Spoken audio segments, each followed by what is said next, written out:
nunca fui suficiente para ellos, hasta que dejé de intentarlo. Desde que tengo memoria, siempre sentí que algo estaba mal conmigo. No era algo específico. No era como si me lo dijeran con palabras directas, aunque a veces lo hacían. Era más bien un clima. Una atmósfera densa en la que crecer, como si hubiera una lista invisible de lo que significaba ser valioso en mi familia, y yo nunca lograra entrar en ella. Tengo 2 hermanos. Mi hermana mayor, Julieta, es la estrella brillante que nunca titubea. Desde niña sacaba las mejores notas. Tenía el cuarto impecable. Era responsable, organizada, la hija que cualquiera querría mostrar en una reunión familiar. Y luego estaba Tomás, mi hermano menor. Él era el carismático, el gracioso, el que, aunque no cumpliera con las reglas, siempre terminaba recibiendo una sonrisa, un «es solo una fase», un «no le den tan duro». Es el pequeño.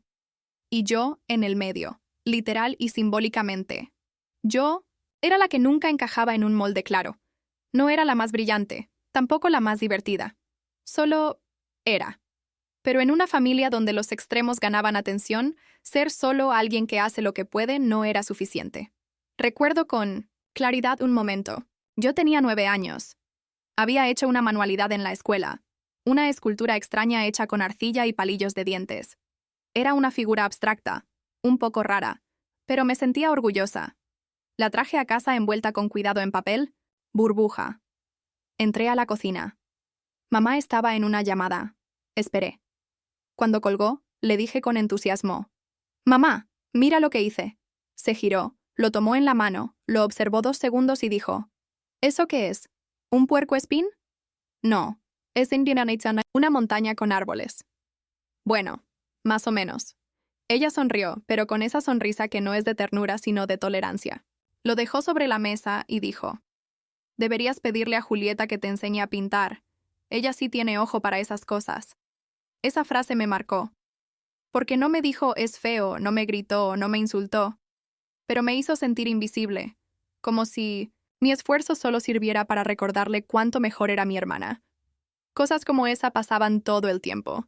No eran grandes tragedias. Eran microheridas que se iban acumulando. Cuando saqué una nota sobresaliente en ciencias, mamá dijo: «Bueno, seguro te ayudaron, porque tú nunca fuiste de entender física». Cuando me eligieron para leer un poema en el acto escolar, papá comentó: «¿De verdad? ¿No había nadie más expresivo?»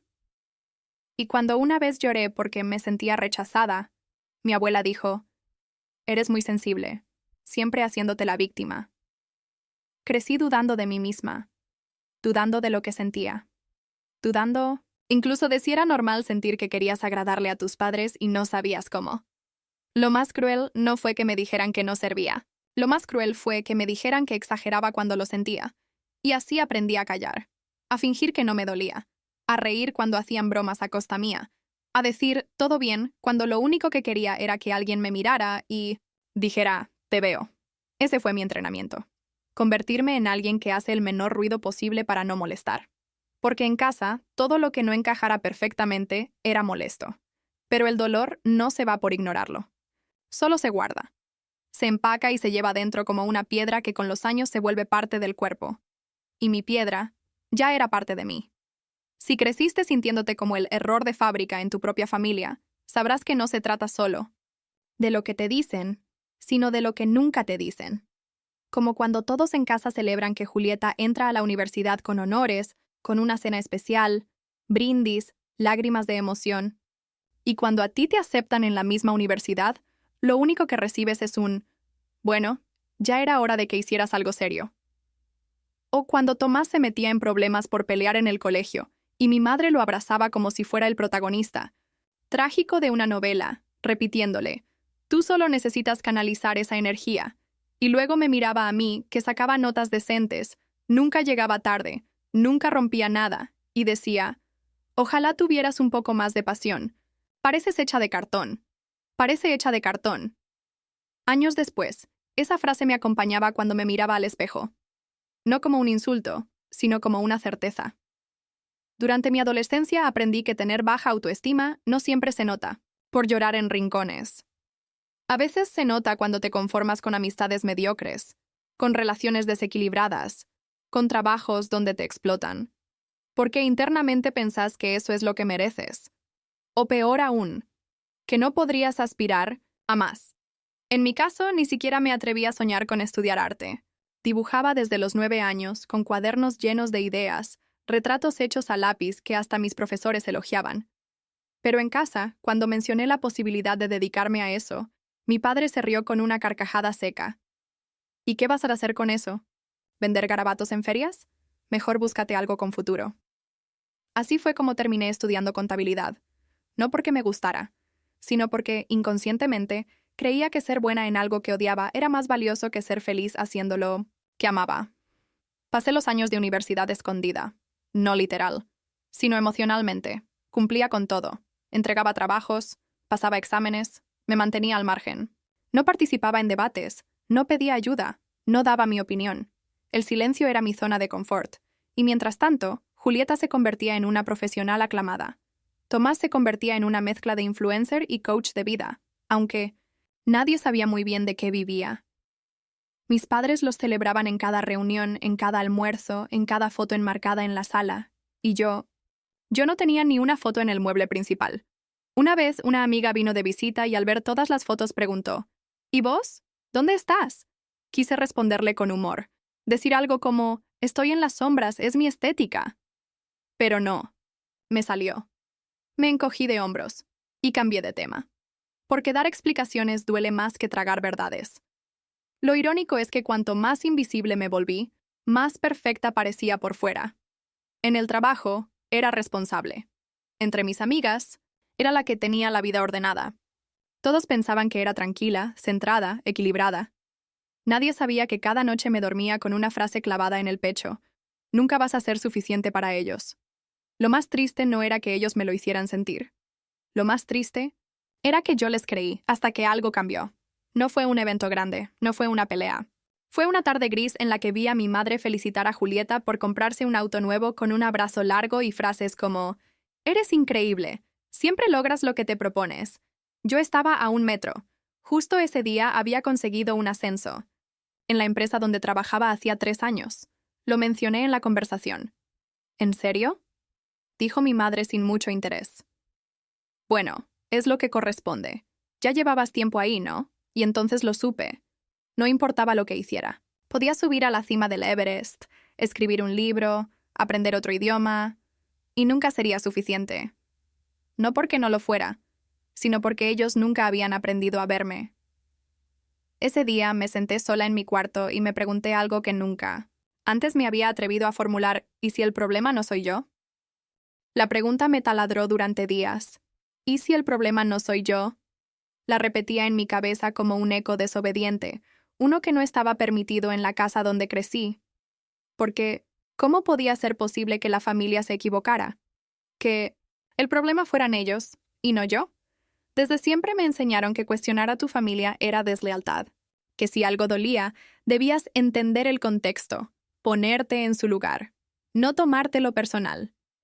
Pero en ningún momento nadie se detuvo a ponerse en mi lugar.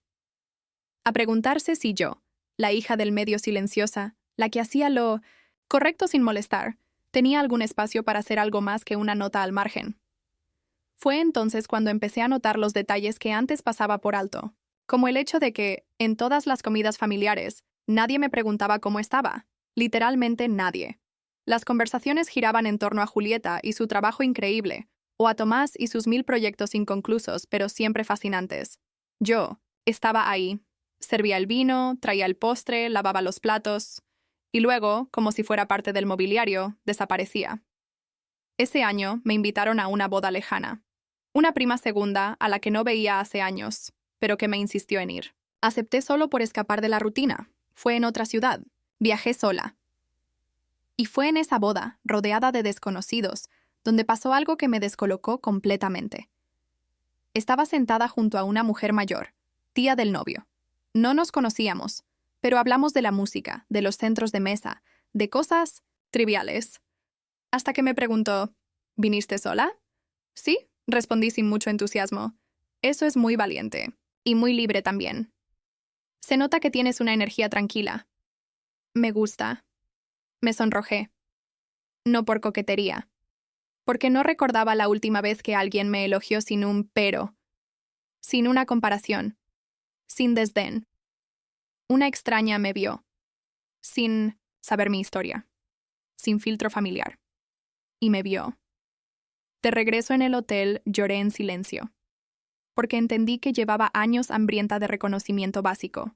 De un «qué bien que hiciste esto», de un «me alegra que estés aquí», de un «te veo». No quería fama, no quería trofeos, solo quería dejar de sentirme un error de sistema.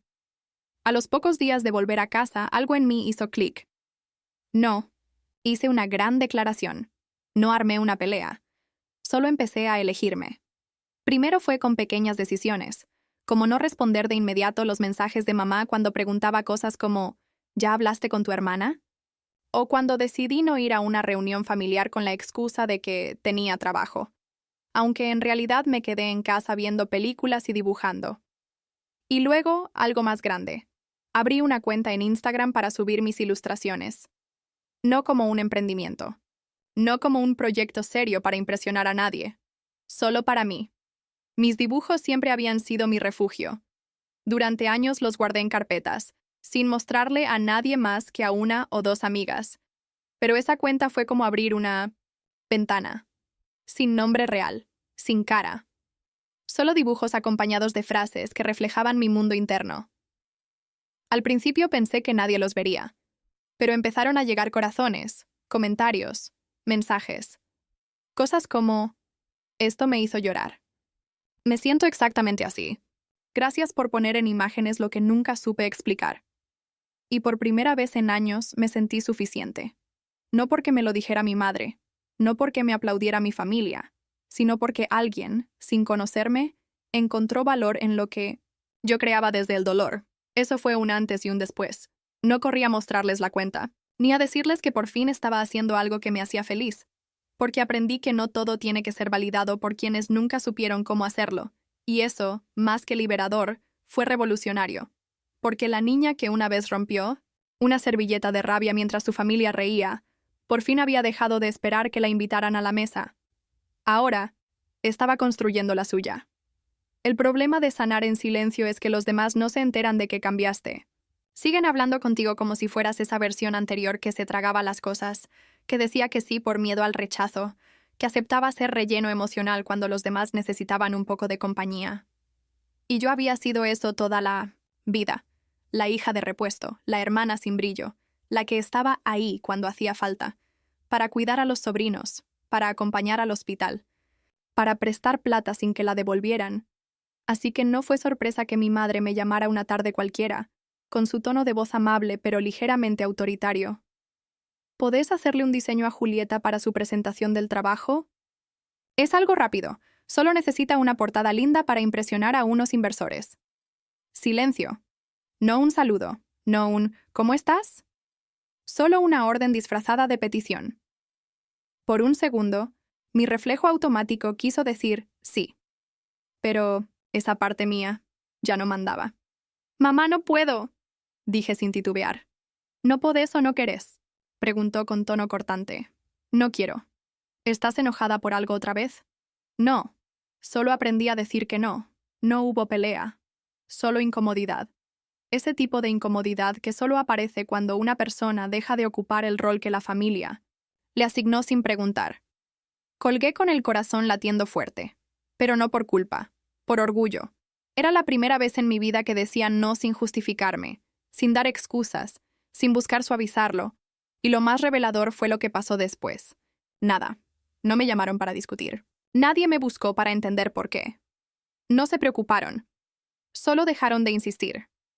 Porque al final del día, no me querían involucrada emocionalmente. Me querían funcionalmente.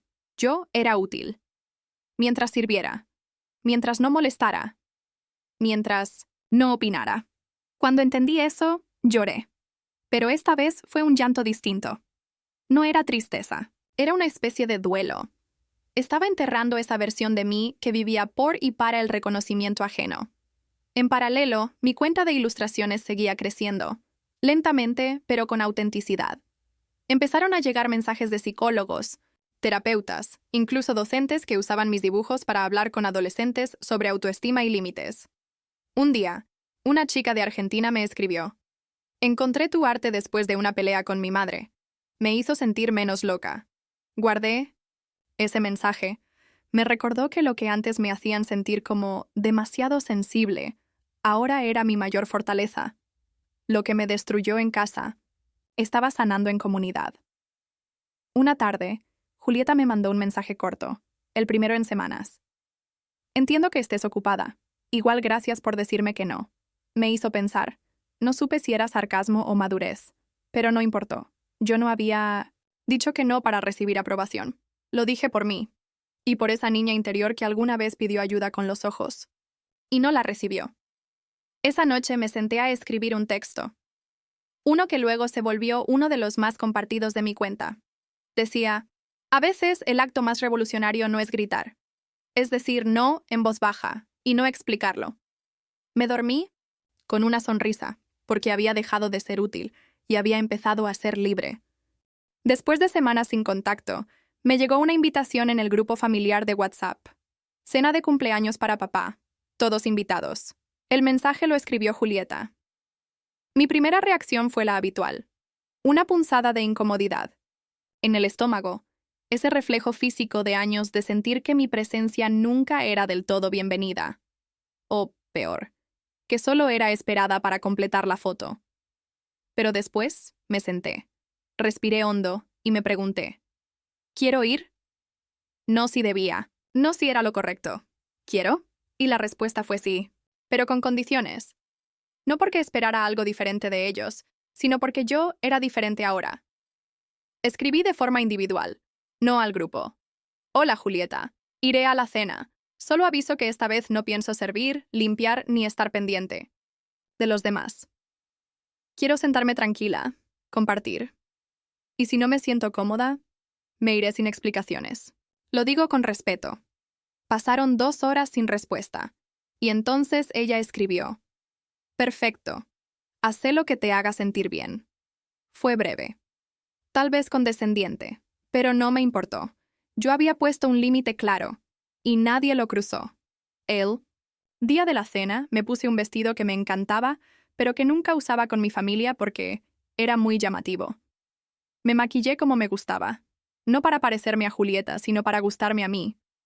Al llegar, vi las mismas caras de siempre, pero algo había cambiado. Yo no iba temblando por dentro. Me senté. Escuché las conversaciones. Participé cuando tenía algo que decir. No exageré mi risa para encajar. No fingí interés en temas que no me interesaban. Cuando papá abrió sus regalos, Julieta le entregó un cuadro caro con una dedicatoria impresa en letras doradas. Tomás le regaló una botella de whisky importado. Yo le di un libro, uno que sabía que le gustaba desde joven, con una nota escrita a mano. No reaccionó con entusiasmo, solo dijo: gracias. Ya lo tuve hace años. Julieta rodó los ojos con una sonrisa como diciendo: te lo dije. Sentí el viejo impulso de justificarme, de pedir perdón, de sentirme menos, pero no lo hice. No era mi trabajo hacerlos valorar mis gestos. Más tarde, mientras yo hablaba con una tía sobre un proyecto artístico que empezaba a gestarse, Julieta se acercó y de forma casual dijo: no sabía que seguías dibujando. ¿Ahora lo haces en serio? Sí, bastante en serio, respondí tranquila. Estoy por publicar mi primer libro de ilustraciones. Se quedó en silencio por un segundo. Ah, mira vos. Felicitaciones. No fue cálido, pero tampoco burlón, fue neutro. Y eso ya era nuevo. Cuando terminó la cena, tomé mis cosas, me despedí, con un abrazo breve y salí. Nadie me pidió que me quedara a ayudar. Nadie me dijo: vos lavas los platos, ¿no? Y si lo pensaron, se lo guardaron. Al llegar a casa, respiré hondo. No porque estuviera agotada, sino porque había vivido una escena que durante años me pareció imposible. Estar con mi familia sin desaparecer en el intento. No les grité, no los humillé, no los transformé, solo me transformé a mí. Y eso fue más que suficiente. Esa noche, escribí otra reflexión. No se trata de vengarse de quien no te vio, se trata de aprender a mirarte con amor, aunque ellos nunca aprendan a hacerlo. Fue compartida cientos de veces. Y yo me dormí con la certeza de que, por primera vez, mi historia ya no dependía de cómo ellos la narraran. Un domingo cualquiera. Mientras revisaba el correo de mi cuenta de ilustraciones, encontré un mensaje con el asunto. Queremos invitarte a compartir tu historia. Era de una organización que promovía espacios de conversación sobre autoestima, salud mental y dinámicas familiares tóxicas. Habían leído mis textos. Les conmovió mi manera de ilustrar emociones difíciles, sin caer en dramatismos vacíos. Querían que participara en un evento presencial como invitada especial. No sabía si reír o llorar. Durante años, dibujé para no explotar. Escribí para no quebrarme. Y ahora, esas mismas herramientas me estaban llevando a un lugar donde la voz que mi familia nunca escuchó empezaba a resonar en otros corazones. Acepté. La charla fue en una biblioteca pública. Modesta, íntima. No había cámaras ni flashes. Solo una sala llena de gente que quería escuchar algo real. Subí al escenario con el corazón latiendo fuerte, pero no de miedo. De claridad. Empecé contando lo más simple. Siempre sentí que no era suficiente. No por lo que me faltaba, sino porque crecí rodeada de personas que solo sabían ver lo que les servía. Y yo no sabía cómo servirles. Hablé de mis hermanos, de la cena que lo cambió todo, del silencio acumulado, de cómo un no fue más revolucionario que cualquier pelea. La gente escuchaba en silencio. Algunos lloraban, otros asentían. Al terminar, una mujer se acercó con su hija adolescente. Me abrazó. Me dijo, «Gracias. Ella necesitaba escucharte». Yo también. Y entonces lo supe. El valor que no me dieron en casa no era mi culpa. Nunca lo fue. Volví a casa con una mezcla rara de emoción y serenidad. Había vivido algo transformador. Y, por primera vez, no necesitaba que mi familia lo celebrara. Pero el universo es irónico. Esa misma semana, Julieta me escribió. «Mamá me mandó un video tuyo. No sabía que hacías estas cosas». No era sarcasmo. No era agresión. Sonaba curiosa. Me limité a responder. «Sí, es parte de lo que soy. Desde hace tiempo». Me dejó en visto. Y eso también estuvo bien, porque aprendí que no todas las puertas tienen que abrirse. Algunas solo hay que dejarlas cerradas, con dignidad. 3 días después, mamá me llamó. «¿De verdad hablaste en un lugar sobre nosotros?» «No hablé. De ustedes. Hablé de mí», respondí. «Pero contaste cosas privadas. Mías. No dije nombres. No culpé a nadie. Solo conté lo que viví. Y cómo sané». Silencio. «No pensé que te doliera tanto», dijo finalmente. «Es que nunca preguntaron». Colgamos. Sin tensión. Sin arreglar nada. Pero con algo nuevo flotando en el aire. Incomodidad sincera. Y eso ya era mucho más de lo que había sentido en años. No busqué más conversaciones. No les pedí que me entendieran. Solo seguí haciendo lo mío. Poco a poco, me llegaron más propuestas, entrevistas en podcasts, colaboraciones con terapeutas, proyectos de ilustración para campañas de salud emocional.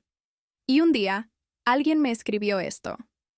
«Cuando eras pequeña, quizás no tenías quien te aplaudiera, pero ahora, cada persona que se ve en tu arte te aplaude desde adentro». Lloré.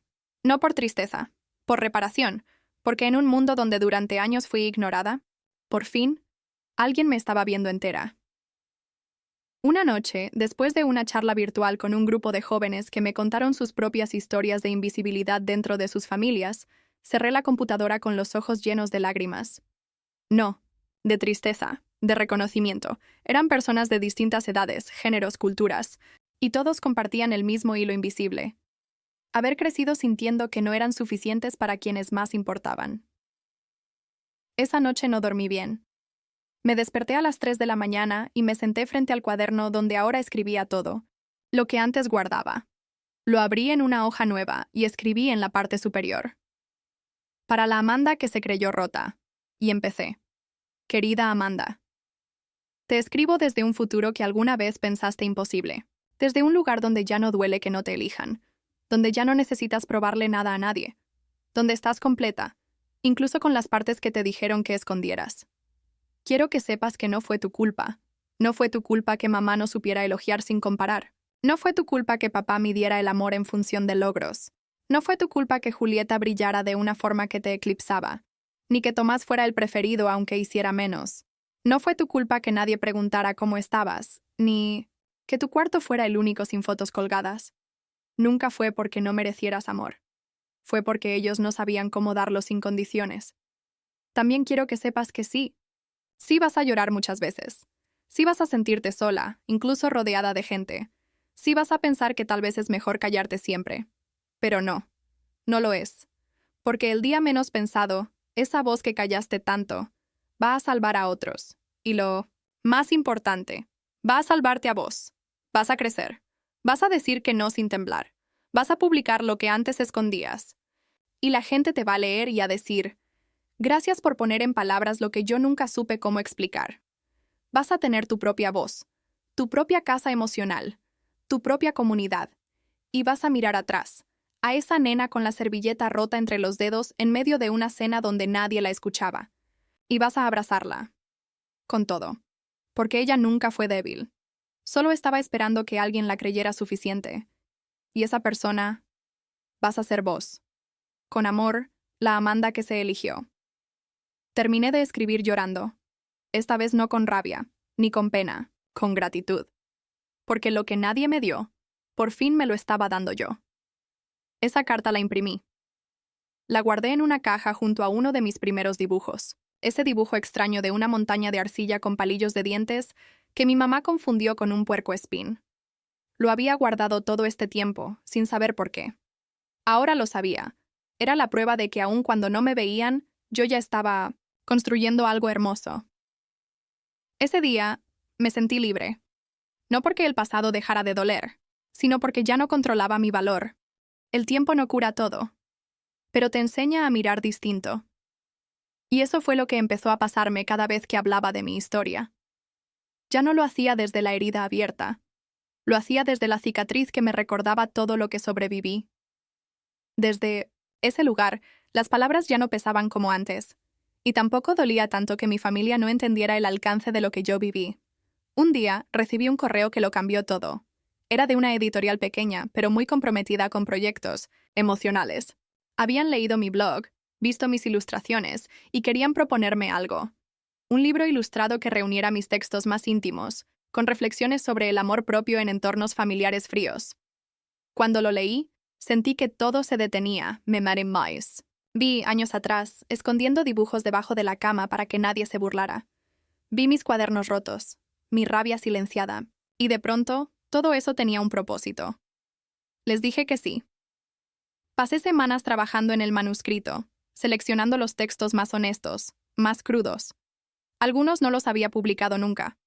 Otros eran conocidos, pero decidí ilustrarlos, con una nueva mirada. Cada página se convirtió en una conversación entre mi yo del pasado y mi yo de ahora.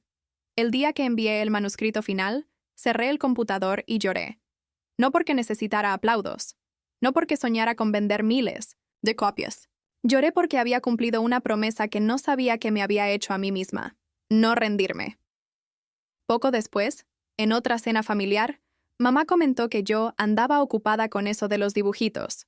Julieta soltó una sonrisa breve, de esas que uno no sabe si es ironía o torpeza emocional, pero esta vez no dije nada. No porque no me doliera, sino porque ya no necesitaba su validación. Yo sabía lo que estaba construyendo. Y eso bastaba. Unos meses después, cuando el libro se publicó, una profesora que había sido amiga de mamá me escribió por Facebook. Me contó que había leído mi libro sin saber que era la hija de Elena, y que la había conmovido profundamente. Tu historia está tocando muchas más vidas de las que imaginas, me escribió. Ojalá tu mamá pudiera ver eso. De verdad verlo, le agradecí. Y entendí algo. No todo el mundo tiene la capacidad de vernos. Y eso no siempre es maldad. A veces es simplemente limitación. Ese fue mi último duelo. Dejé de esperar que mi familia celebrara lo que hacía. Y empecé a celebrar todo lo que había logrado sin ellos. Hoy vivo en un departamento pequeño, lleno de plantas y papeles. Trabajo como ilustradora a tiempo completo. A veces doy charlas. A veces solo dibujo y escucho música. Hay días en los que me siento triste, sí. Porque el vacío familiar no desaparece del todo. pero ya no me traga, ya no me define. Y cuando me preguntan por qué comparto mi historia, respondo esto. Porque sé lo que se siente crecer creyendo que no sos suficiente. Y si mi voz puede hacer que alguien deje de creer esa mentira, entonces todo el dolor valió la pena. Hace poco encontré una foto mía de niña. Estoy en una esquina, con la mirada baja, mientras mi hermana abre un regalo y todos aplauden. Nadie me está mirando. Esa foto, que antes me dolía. Ahora la tengo enmarcada en mi escritorio. La miro cada mañana y le digo bajito, ya no estás sola, nunca más. Si te gustó, dale like y suscríbete para más historias. Comenta qué te pareció y qué tipo de historias te gustaría escuchar.